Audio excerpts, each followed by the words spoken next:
Hello मेरे प्यारे दोस्तों, मैं अपने चैनल एस रूलीबास में आप सबका स्वागत करता हूं। उम्मीद करता हूं कि आप सब ठीक, मस्त और स्वस्थ होंगे। दोस्तों, मैं इस चैनल पर आपके लिए दिलचस्प कहानियाँ लाता रहता हूं। कृपया मेरे चैनल को लाइक और सब्सक्राइब करके सपोर्ट और मोटिवेट करें, क्योंकि लाइक और सब्सक्राइब करने से हमें बहुत मोटिवेशन मिलती है। तो चलिए कहानी शुरू करते हैं। दोस्तों, होली भारत का बहुत ही लोकप्रिय और खुशियों से भरा त्यौहार है। लोग चंदन और गुलाल से होली खेलते हैं। ये त्यौहार हर साल बदलते मौसम में मार्च महीने में शुरू में मनाया जाता है। लोगों का विश्वास है कि होली के चटक रंग ऊर्जा, जीवंतता और आनंद के सूचक हैं। होली की पूर्व संध्या पर बड़ी मात्रा में होलिका दहन किया जाता है और लोग अग्नि की पूजा करते हैं। होलिका दहन की कहानी भक्त प्रहलाद से जुड़ी एक लोक कथा के अनुसार तभी से होली का त्यौहार आरंभ हुआ था। भक्त प्रहलाद ईश्वर को समर्पित एक बालक था, परंतु उसके पिता ईश्वर को नहीं मानते थे। वह बहुत घमंडी और क्रूर राजा थे। जिससे कहानी कुछ इस तरह से आगे बढ़ती है कि प्रहलाद के पिता एक नास्तिक राजा थे और उनका ही पुत्र हर समय भगवान का नाम जपता रहता था। इस बात से आहत होकर वो अपने पुत्र को सब कुछ सिखाना चाहते थे। उन्होंने अपने पुत्र को समझाने के बहुत प्रयास किए, परंतु प्रहलाद में कोई परिवर्तन नहीं आया। जब वो प्रहलाद को बदल नहीं पाए तो उन्होंने उसे जान से मारने की सोची, जिसके लिए उन्होंने अपनी बहन की मदद ली। उसकी बहन को यह वरदान प्राप्त था कि जब भी अपनी गोद में किसी को लेकर अग्नि में प्रवेश करेगी तो उसे स्वयं में कुछ नहीं होगा, परंतु उसकी गोद में बैठा व्यक्ति भस्म हो जाएगा। राजा की बहन का नाम होलिका था। होलिका ने प्रहलाद को जलाने के लिए अपनी गोद में बिठाया, परंतु प्रहलाद के स्थान पर वो स्वयं जल गई और हरि ओम का जाप करने और भगवान को समर्पित होने के कारण प्रहलाद की आग से रक्षा हो गई और वो सुरक्षित बाहर आ गया। कुछ गाँवों में लोग गार पार से होकर गुजर जाते हैं और उन्हें कुछ भी नहीं होता। उनके पैरों में छाले फोड़े भी नहीं पड़ते। विश्वास में बहुत शक्ति होती है। जीवन में विश्वास का बड़ा योगदान होता है। आने वाले मानसून पर होलिका दहन का प्रभाव पड़ता है, लेकिन इस कलयुगी समय में और ऐसे खुशी के मौके पर अपने आप को कष्ट में नहीं डालना चाहिए। इसलिए प्यार और सरलता से मनाना चाहिए। होलिका भूतकाल के बोझ का सूचक है, जो प्रहलाद की निश्चलता को जला देना चाहती थी। परंतु नारायण भक्ति में गहराई तक जुड़े हुए प्रहलाद ने सभी पुराने संस्कारों को स्वाहा कर दिया और फिर नए रंगों के साथ आनंद का जब उद्यम हुआ। जीवन एक उत्सव बन जाता है।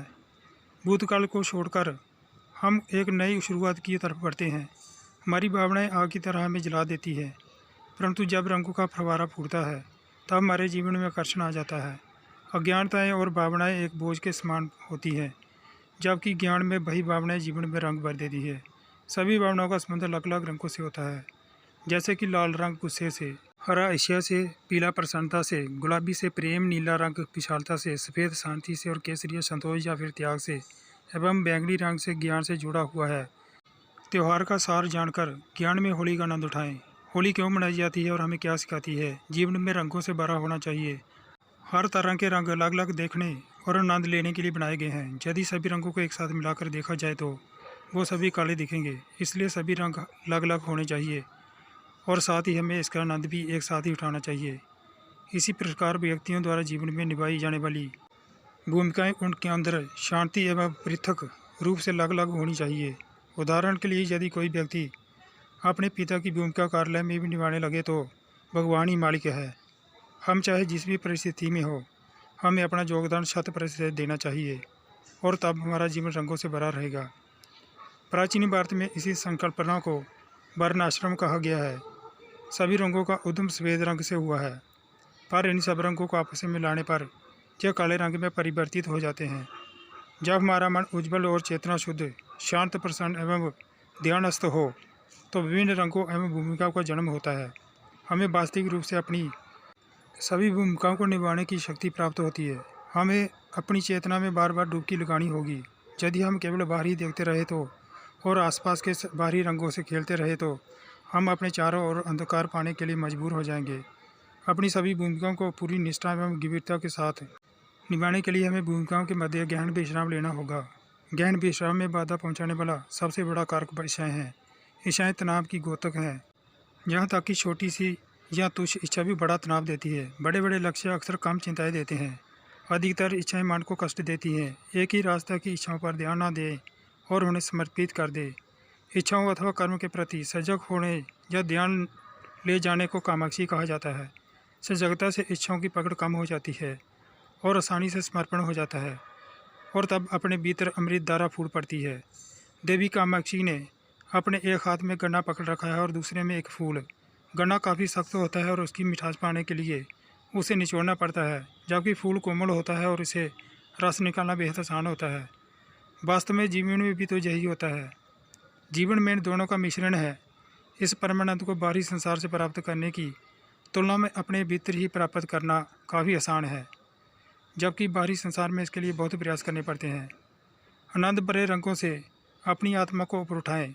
एक असुर राजा हिरण्यकश्यप की उसकी सभी पूजा करें, परंतु उसका अपना ही पुत्र प्रहलाद उस राजा के घोर शत्रु भगवान नारायण का परम भक्त था। इस बात से क्रोधित राजा अपनी बहन होलिका की सहायता से प्रहलाद से मुक्ति पाना चाहता था।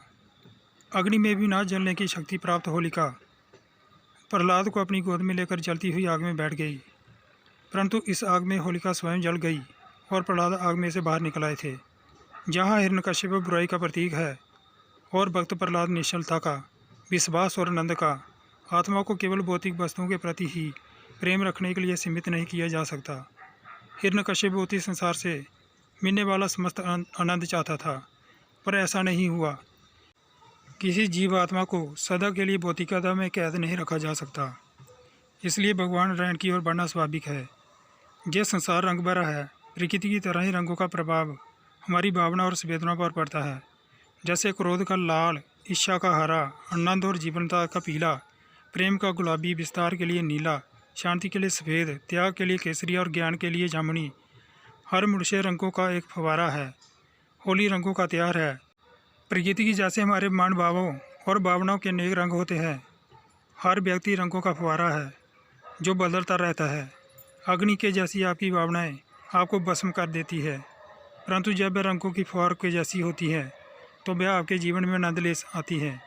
दोस्तों, होली के इस शुभ और शुद्ध त्यौहार को खुशी से मनाकर इसे रंगों की फुहार से सतरंगी बना दीजिए।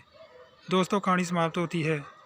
ऐसी ही कहानियाँ देखने के लिए मेरे चैनल एस सुरीली बस को लाइक और सब्सक्राइब करके मुझे सपोर्ट और मोटिवेट करें, क्योंकि आपके लाइक और सब्सक्राइब करने से हमें बहुत मोटिवेशन मिलती है। मिलते हैं अगली कहानी के साथ।